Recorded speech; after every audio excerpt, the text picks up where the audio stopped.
নয়ন ঝরা অশ্রু বলে।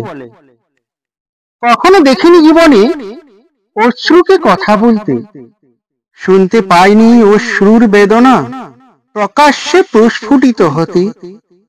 ও ঝরে ঝরে যায় শুধু দু চোখ বেয়ে অচেনা পথে, কখনো অবহেলিত, কখনো পতিত হয় কারো হাতে।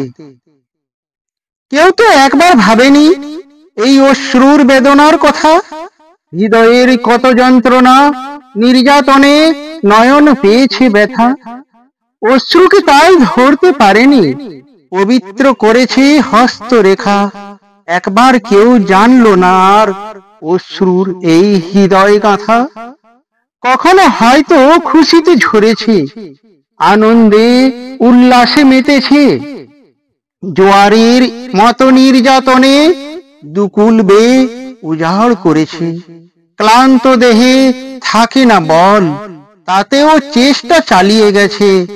নয়ন ঝরা অশ্রু বলে হয়তো সেটাই বোঝাতে চেয়েছে, হয়তো সেটাই বোঝাতে চেয়েছে।